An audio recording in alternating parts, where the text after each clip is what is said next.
24 घंटा राज्य में पाग मुख्यतः भाव सुखिला रही। खास करके गुरुचाप बल प्रभाव में आमर उत्तर ओडिशा उपकूल और किसी आभ्यंतरण ओडिशा जिला गुड़िक घन कुहुड़ी दृश्यमान रही। आमर ट्विन सिटी कटक और भुवनेश्वर में घन कुहुड़ी सकाल समय दृश्यमान रही। कटक में दृश्यमान दूरता 100 मीटर रही बेले भुवनेश्वर में 150 मीटर पाखापाखि रही। ता सहित आमर सर्वोच्च दिन तापमात्रा पारालाखेमुंडी 35.6 डिग्री सेल्सियस रेकर्ड करापरी ट्विन सिटी मध्य भुवनेश्वर में 34.4 डिग्री सेल्सियस दिन तापमात्रा रेकर्ड करता। रात्रि तापमात्रा उपकूल ओडिशा प्राय अंचल में 2 ରୁ 3 डिग्री जाए स्वाभाविक अधिक रही।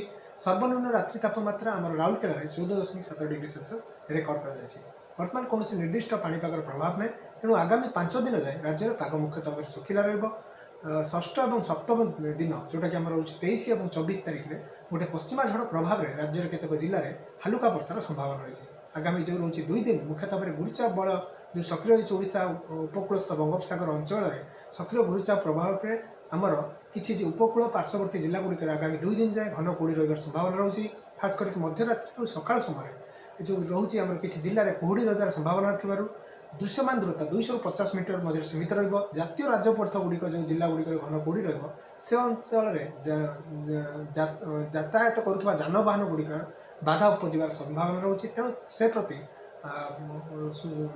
सतर्क रही सूचना जारी कर सहित रात्रि तापमात्रा आगामी जो रोचे 2 दिन मध्य आहरी 2 डिग्री वृद्धि होगार संभावना रही। परवर्त समय विशेष परिवर्तन संभावना नहीं।